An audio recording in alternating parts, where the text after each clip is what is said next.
नमस्कार, आप देख रहे हैं न्यूज इंडिया। आपके साथ मैं हूं Abhishek. The future is AI. AI मतलब अमेरिका और इंडिया।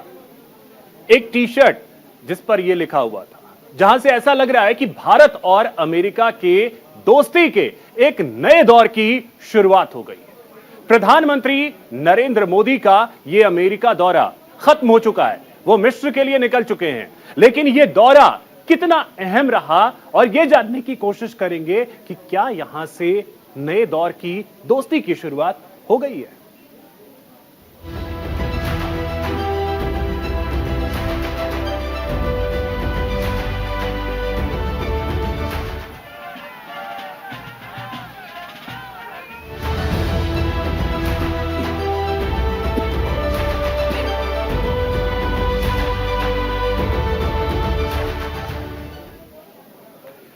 तो चलिए सबसे पहले बड़ी खबर आपको बता दें, पीएम की अमेरिका में पहली राजकीय यात्रा पूरी हो चुकी है। वॉशिंगटन से मिस्र के लिए पीएम मोदी रवाना हो चुके हैं। 2 दिन के राजकीय दौरे पर रहेंगे पीएम मोदी। राष्ट्रपति अल सीसी के न्योते पर मिस्र की यह उनकी राजकीय यात्रा है। तो आपको बता दें कि अमेरिका में भारतीय प्रधानमंत्री नरेंद्र मोदी की पहली राजकीय यात्रा पूरी हो गई है। अब पीएम मोदी 24 जून यानी कि आज अफ्रीकी देश मिस्र की यात्रा पर रहेंगे। मिस्र और भारत 2 सबसे प्राचीन सभ्यताएं रही हैं। मिस्र का नया नाम इजिप्ट है और पीएम मोदी वहां 2 दिन के राजकीय दौरे पर रहेंगे। भारतीय विदेश मंत्रालय ने बताया कि पीएम वॉशिंगटन से मिस्र के लिए रवाना हो चुके हैं। जानकारी के मुताबिक इजिप्ट की राजधानी काहिरा में पीएम मोदी का स्वागत किया जाएगा। इजिप्ट के राष्ट्रपति अब्देल फतह अल सीसी पीएम मोदी के साथ मीटिंग करेंगे। साथ ही भारत और इजिप्ट दोनों दुनिया की 2 सबसे प्राचीन सभ्यताओं वाले देश हैं और इन दोनों के आपसी संबंध 4000 साल से भी ज्यादा पुराने हैं। सदियों से हमारे समुद्री संपर्क रहे हैं और खास तौर पर इजिप्ट के राष्ट्रपति अब्देल फतह अल सीसी और प्रधानमंत्री मोदी के सत्ता में आने के बाद संबंध और भी मजबूत हुए। वहीं इजिप्ट में हर कोई भारतीय संस्कृति से प्रभावित है। वहां के लोगों में बॉलीवुड की फिल्में काफी ज्यादा उनकी फेवरेट रही हैं, देखने का चाव भी है। वहां के लोग ये भी जानते हैं कि भारत और इजिप्ट ने गुटनिरपेक्ष आंदोलन के लिए मिलकर काम किया था। भारत के राष्ट्रपिता माने जाने वाले महात्मा गांधी इजिप्ट के लोगों के दिल में बसते हैं। ये लोग महात्मा गांधी और साद जगलौल के बीच घनिष्ठ मित्रता को याद करते हैं। आपको बता दें कि इजिप्ट के लोग भारत से करीबी रिश्ता रखना चाहते हैं और ऐसे में पीएम मोदी की राजकीय यात्रा दोनों देशों के संबंधों में और नजदीकियां लाएगी।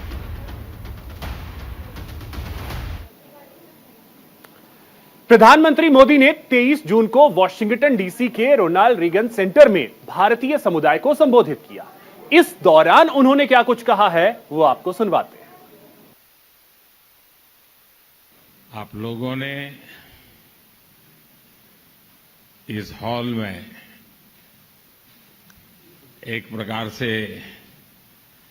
भारत का फुल मैप बना दिया है।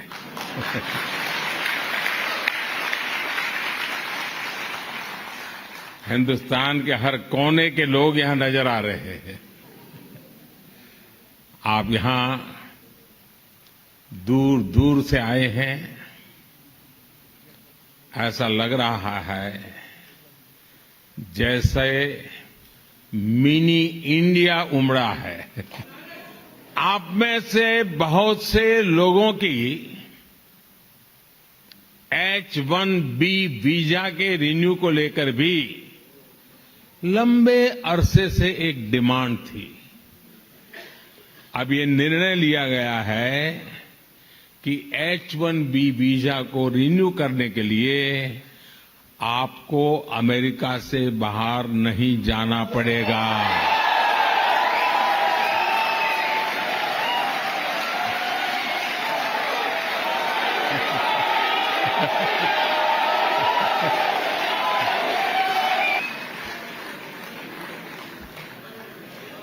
अमेरिका में रहते हुए ही अब ये वीजा रिन्यू हो जाएगा।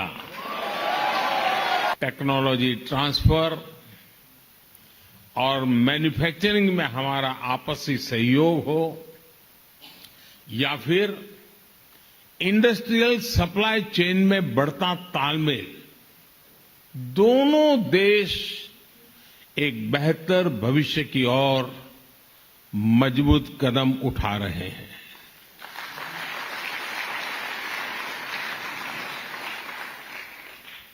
जनरल इलेक्ट्रिक कंपनी का भारत में फाइटर प्लेन के इंजन बनाने का फैसला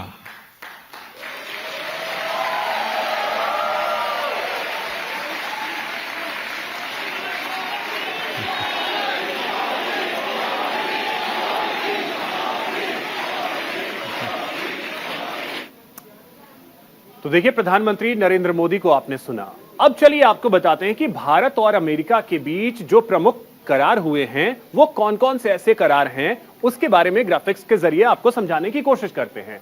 गुजरात में लगेगा सेमीकंडक्टर प्लांट। अमेरिकी सेमीकंडक्टर कंपनी माइक्रोन गुजरात में अपना प्लांट लगाएगी। माइक्रोन $2.7 अरब का निवेश करने की तैयारी में है। देखिए, गुजरात में यह सेमीकंडक्टर का प्लांट लगेगा। इसके बाद आपको बता दें कि पहले चरण में 5 लाख वर्ग फीट क्षेत्र में यह लगाया जाएगा। दूसरे फेज को साल 2025 से 2030 के बीच शुरू किया जाएगा। तो यह प्लांट गुजरात में लगेगा। दूसरा जो करार है उसकी तरफ रुख करते हैं। रेलवे को लेकर दोनों देशों के बीच करार हुआ है और इस पर एमओयू पर हस्ताक्षर किए गए, जिसमें क्लीन एनर्जी और ऊर्जा दक्षता समाधानों पर यूएसएआईडी और भारत के साथ सहयोग, ये दोनों मिलकर आपसी सहयोग करेंगे। ये रेलवे के क्षेत्र में है। ऑर्टेमिस एकॉर्ड्स पर भी सहमति बनी है। समान विचारधारा वाले देशों को नागरिक अंतरिक्ष खोज के लिए मुद्दे पर करार किया गया है, उस पर हस्ताक्षर हुए हैं। 2024 में अंतरराष्ट्रीय अंतरिक्ष स्टेशन के लिए एक संयुक्त मिशन को लेकर नासा और इसरो के बीच करार हुआ है। नासा और इसरो मिलकर इस पर काम करेंगे। फाइटर जेट्स को लेकर के जिसकी बाइट भी आपने सुनी अभी, भारत में जीई एरोस्पेस कंपनी जो है मैन्युफैक्चरिंग प्लांट जो है इंजन का वो लगाएगी, यानी भारत में वो निवेश करेगी। वो इंजन भारत में ही बनेंगे। भारत से HAL जीई एरोस्पेस की मदद करेगा, यानी कि HAL जेई कंपनी जो है उससे मदद करेगा। फाइटर जेट्स के इंजन प्लांट को लेकर जो भारत के साथ करार हुआ है उसके विषय में हम आपको बता रहे हैं। इस प्लांट में भारतीय वायुसेना के हल्के लड़ाकू विमान भी शामिल होंगे। अब देखिए, अगली जो करार की बात है उसमें आप देखिए 2 स्टार्टअप्स के साथ एमओयू पर करार हुए हैं। यूएस इंडिया डिफेंस एक्सेलरेशन को लेकर के करार इसमें किया गया। इसके आगे दोनों देशों की यूनिवर्सिटी, स्टार्टअप्स, इंडस्ट्री और थिंक टैंक्स इसमें शामिल किए गए हैं। 2 स्टार्टअप्स के साथ एमओयू पर जो करार हुआ है, संयुक्त रूप से रक्षा टेक्नोलॉजी संबंधी इनोवेशन देखने को यहां पर मिलेगा। यह बेहद अहम करार भारत और अमेरिका के बीच हुए। छठा, आईसीईटी की शुरुआत का ऐलान किया गया है। आईसीईटी की शुरुआत को लेकर भी भारत और अमेरिका के बीच करार हुआ है।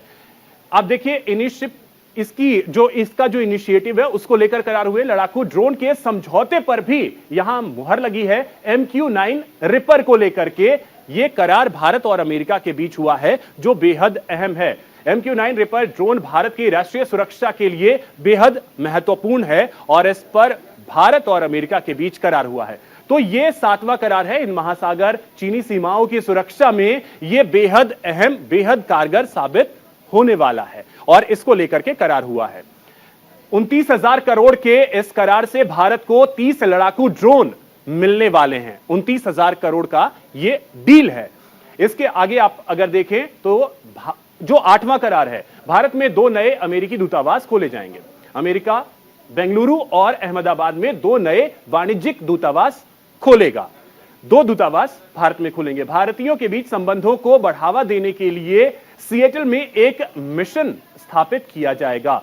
सिएटल में यह मिशन जो है वो स्थापित किया जाएगा। तो यह भारत और अमेरिका के बीच कुल 8 करार हुए हैं जो बेहद अहम हैं। वहीं रुख करते हैं आगे। जो बाइडेन ने पीएम मोदी को गिफ्ट दिया है। देखिए, जब प्रधानमंत्री वहां पहुंचे थे तो प्रधानमंत्री नरेंद्र मोदी ने उन्हें गिफ्ट दिया था और अब जो बाइडेन ने पीएम मोदी को गिफ्ट दिया है। पीएम मोदी को गिफ्ट में टी-शर्ट दिया है और यह टी-शर्ट खास है, जिसका जिक्र मैंने शुरू में ही किया था। इस टी-शर्ट पर जो लिखा है वो बेहद अहम है। The future is AI। ये देखिए, ये तस्वीर आप देख सकते हैं। तो अमेरिकी राष्ट्रपति जो बाइडेन ने एक टी शर्ट भेंट की। ये टी शर्ट बेहद खास है। द फ्यूचर इज एआई इस टी शर्ट पर लिखा है, यानी कि भविष्य अमेरिका और भारत है। पीएम मोदी ने तस्वीर साझा की है। ये जो गिफ्ट पीएम मोदी को जो बाइडेन ने दिया, ये तस्वीर आप देखिए।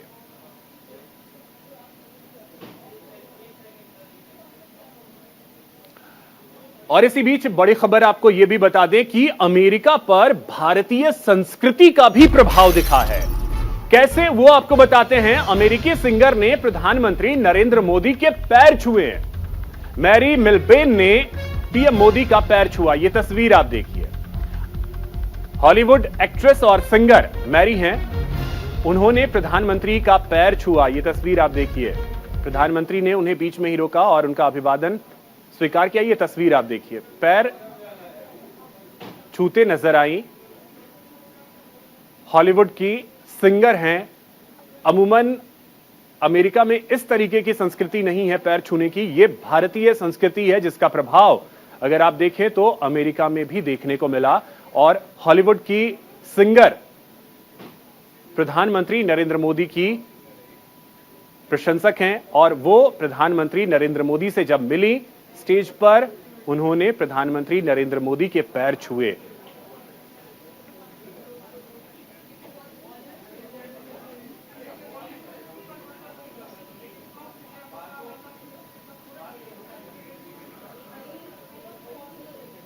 तो भारत और अमेरिका के रिश्तों की तो बात हम कर ही रहे थे। इसी बीच बड़ी खबर है रूस से, जहां आपको बता दें कि रूस में वैगनर आर्मी ग्रुप ने बगावत कर दी है। वैगनर आर्मी के 25,000 लड़ाकों ने बगावत की है और मॉस्को की सड़कों पर टैंक उतरे हैं।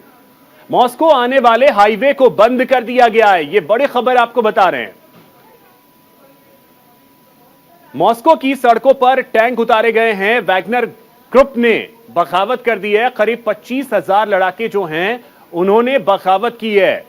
यह बड़ी खबर रूस से, जहां पे आपको बता दें कि वैगनर ग्रुप ने विद्रोह कर दिया है, बगावत कर दिया है और इसी को लेकर के अब पुतिन जो हैं वो काफी ज्यादा भड़के हुए हैं। रूसी राष्ट्रपति व्लादिमीर पुतिन भड़के हुए हैं। वैगनर ग्रुप ने बगावत की है इसी को लेकर।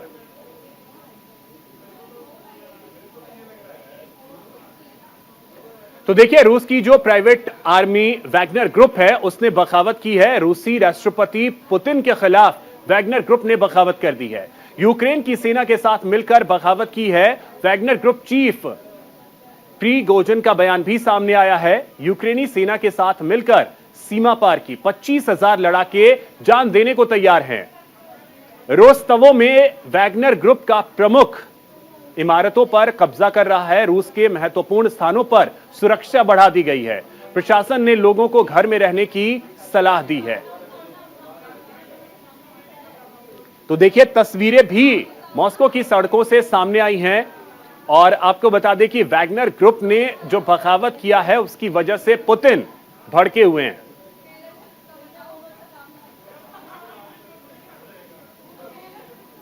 तो देखिए, रूस में बगावत, रूस के खिलाफ वैगनर ग्रुप का विद्रोह देखने को मिला है। रोस्तेव में सेना मुख्यालय को वैगनर लड़ाकों ने घेर लिया है। वैगनर ग्रुप के 25,000 लड़ाके विद्रोही हो गए हैं। रूस के 2 हेलीकॉप्टर को मार गिराने का इन्होंने दावा किया है। रोस्तोव में रूस ने मिसाइल तैनात किए हैं। राजधानी मॉस्को में सेना ने सुरक्षा बढ़ा दी है। मॉस्को में टैंक, बख्तरबंद गाड़ियां सड़कों पर लगा दी गई हैं। मॉस्को आने वाले हाईवे को बंद कर दिया गया है और आपको बता दें कि प्रशासन ने लोगों से घरों में रहने की अपील की है। वैगनर चीफ प्रिगोजिन की गिरफ्तारी के आदेश भी दे दिए गए हैं। और इन सब के बीच देखिए, रूसी राष्ट्रपति पुतिन ने देश को संबोधित भी किया और अपने संबोधन के दौरान उन्होंने सख्त लहजे में कहा है कि इसकी सजा भुगतनी होगी। तो रूस के खिलाफ वैगनर ग्रुप, और आपको बता दें कि इसकी वजह से जो स्थिति बनी है मॉस्को में, उसकी तस्वीरें भी हम आपको दिखा रहे हैं। तो मॉस्को की सड़कों पर ये तस्वीरें हम आपको दिखा रहे हैं जहां पर विद्रोह पर उतर आया है वैगनर ग्रुप, जो कि ऐसा माना जा रहा था कि यूक्रेन युद्ध में रूस के लिए सबसे सशक्त अगर कोई ग्रुप है तो वो वैगनर ग्रुप है। लेकिन अचानक अब यही ग्रुप जो है वो पुतिन के लिए चिंता का सबब बन गया है।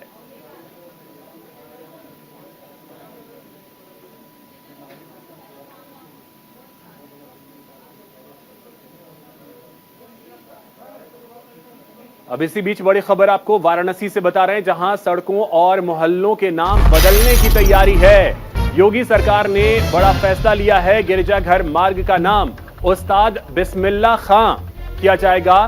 फातमान रोड को सरदार पटेल की पहचान मिलेगी। मकबूल आलम रोड का नाम भी बदला जाएगा। तो ये बड़ी खबर आपको बता रहे हैं, फातमान रोड को सरदार पटेल की पहचान मिलेगी। और आपको बता दें कि कई ऐसे मोहल्ले, कई ऐसी सड़कें हैं जिसके नाम बदलने की तैयारी चल रही है। योगी सरकार ने यह बड़ा फैसला किया है।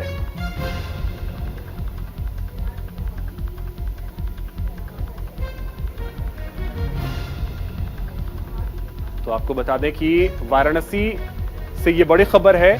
योगी सरकार ने एक बड़ा फैसला लिया है, जहां कई सड़क ऐसे हैं जिसके नाम बदले जाएंगे, कई ऐसे मोहल्ले हैं जिसके नाम बदले जाएंगे। फातमान रोड को सरदार पटेल के नाम का नाम दिया जाएगा। और आपको बता दें कि योगी सरकार ने यह बड़ा फैसला लिया है।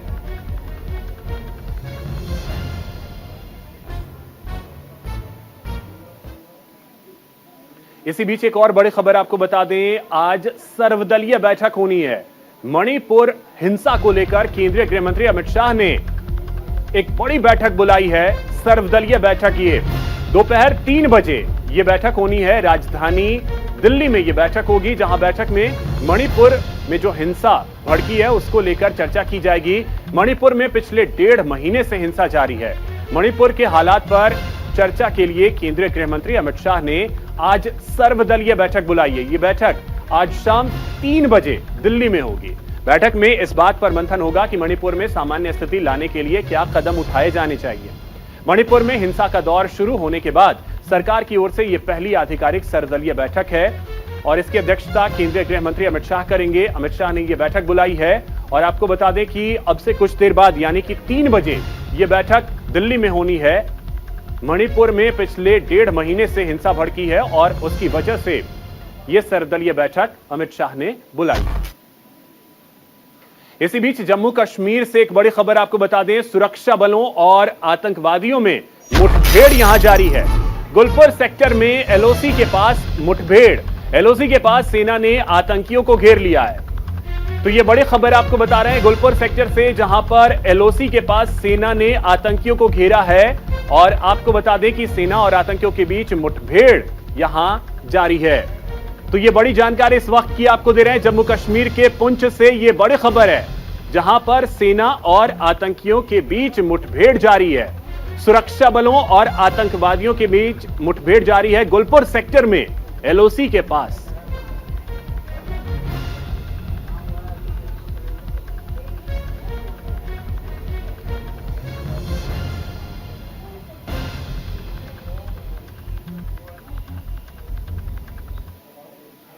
इसी के साथ इस बुलेटिन में इतना ही। नमस्कार।